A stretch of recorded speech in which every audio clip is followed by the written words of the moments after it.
বাবা অত জানে না, এখন জানেন কে আরো জোরে মানে আল্লাহ নবীর জবাব যখন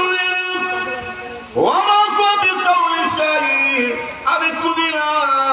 হযরত ওমর তখন বলে আমার মনের কথা যেহেতু বুঝলেন উনি কবি না, তাহলে গণক ছাড়া কেন না? আল্লাহ নবীকে যখন গণক বললেন মুহাম্মদ গণক, রাসূল তখন আবার জবাব দিলেন কেমনে জবাব দিছেন বলবো নাকি অসুবিধা হবে? আপনাদের বলেন ওয়ামা হুয়া বিকওলি কাহিন قليلا ما تذكرون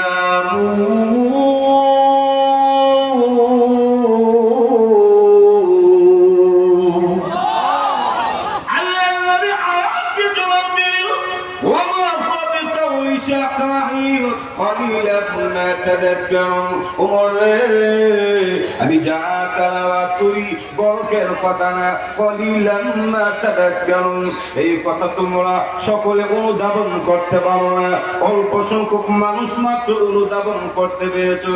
হয়তো তোমার বলে বিষয়টা কি গো? আমি মনে মনে মুহাম্মদকে কবি বললাম, তিনি জবাব দিলেন কবি না। আবার দ্বিতীয়বার মনে মনে গণক বললাম, জবাব দিলেন তিনি গণক না। তাহলে তিনি কে? কি তেলাওয়াত করেন? গণক না, কবিও না, কবিও না, গণক না। মুহাম্মদকে তেলাওয়াত করেন, মনের কথা আবার তিনি বুঝেন। আমি যা দাওয়াত করলাম সব কি আমার মিস হয়ে গেল? মুহাম্মদ পড়েনটা কি? হযরত ওমর বলেন আমি তৃতীয়বার যখন মনে মনে বললাম মুহাম্মদ গণক না, কবিও না, কবিও না, গণক না, পড়েনটা কি? এমনি আল্লাহ নবী রাহমাতুল লিল আলামিন ওমর তৃতীয়বার যখন সন্দিহান হয়ে কল্পনা করে পড়েন নাকি, আল্লাহ রাসূল তখন তৃতীয়বার আয়াত তেলাওয়াত করে জবাব দিয়েছেন তানজিলুম মির রাব্বিল আলামিন।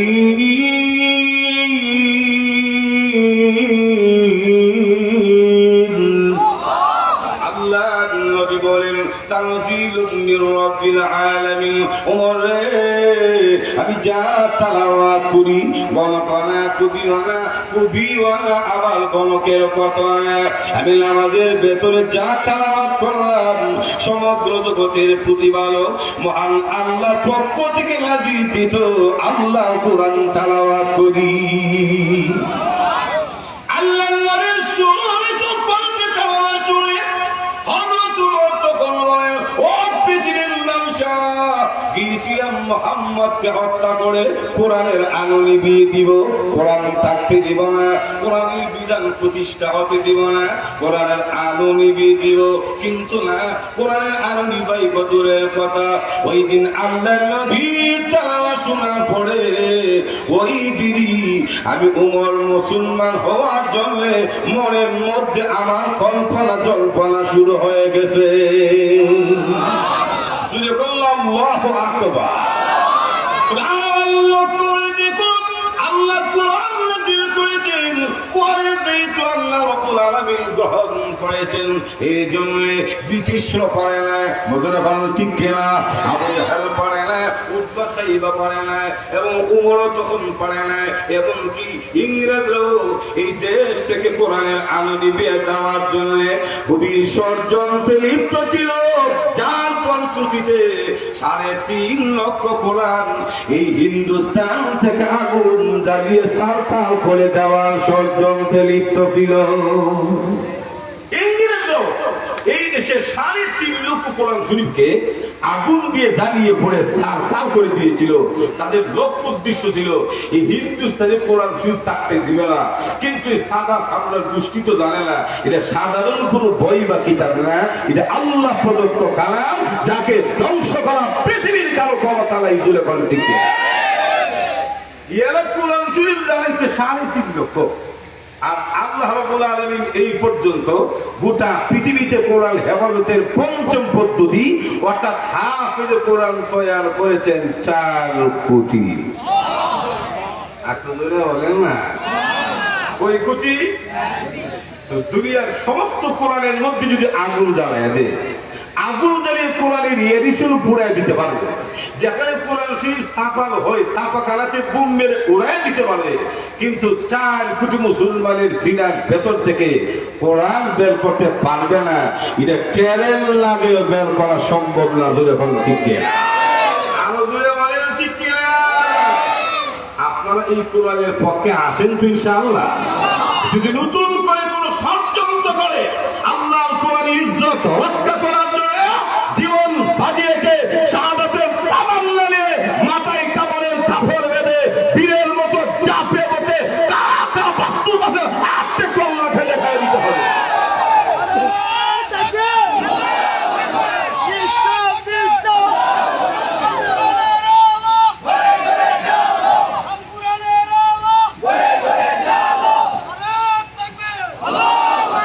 এই জন্য পূর্বীতে বলছিল একটা কবিতা, বলবো?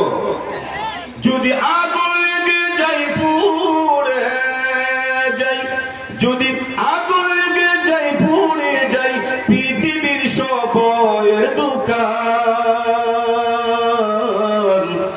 বিশ্ব থেকে হারাবে না পবিত্র কোরআন, বিশ্ব থেকে হারাবে না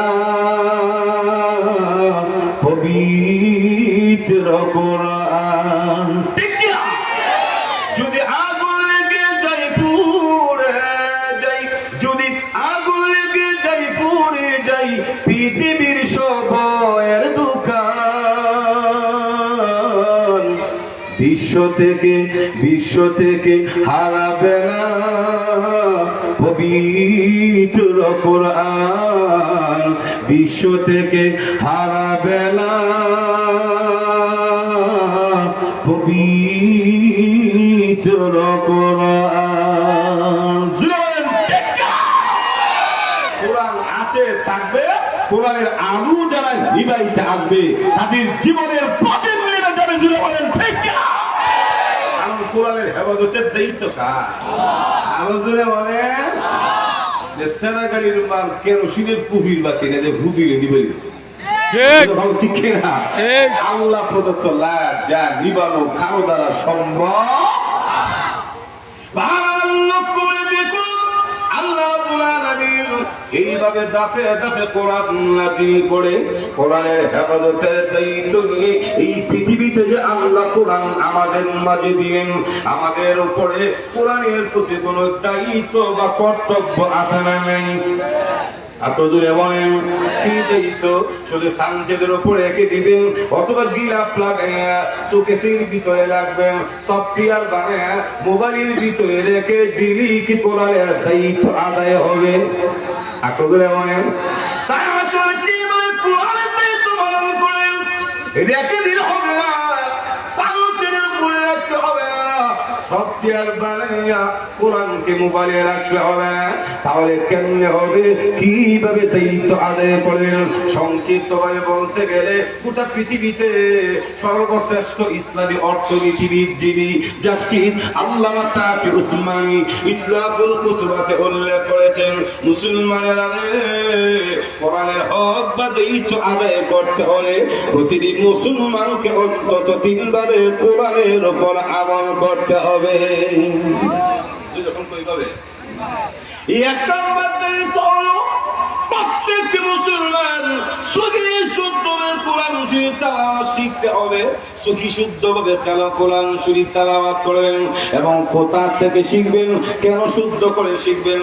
আল্লাহর নবী রাহমাতুল লিল আলামিন বলেন, রব্বাতালিল কোরআন ওয়াল কোরআন ইয়ালানু। ওই কোরআন তেলাওয়াতকারী আছে, কোরআন শরীফ তেলাওয়াত করলো, কোরআন তাদেরকে উল্টা বদদুয়া দিতে থাকে।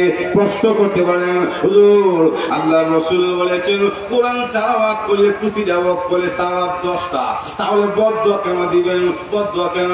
যেহেতু রাসূলের হাদিস, কেন বদদুয়া দিবেন জানার দরকার আছে না নাই? আকুজুরে মনে দৃষ্টান্ত দিয়ে সহজে বুঝবেন।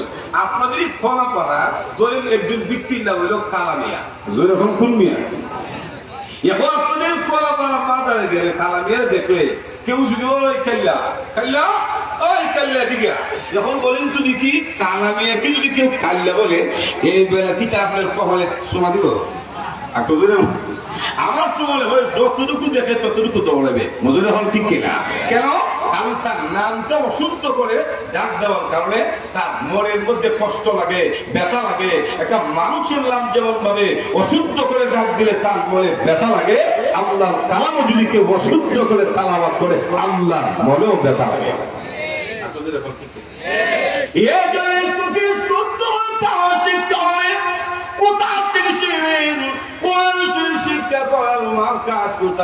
আপনাদের প্রাইমারি স্কুলে গেলে কোরআন শরীফ ভালো করে শিখতে পারবেন।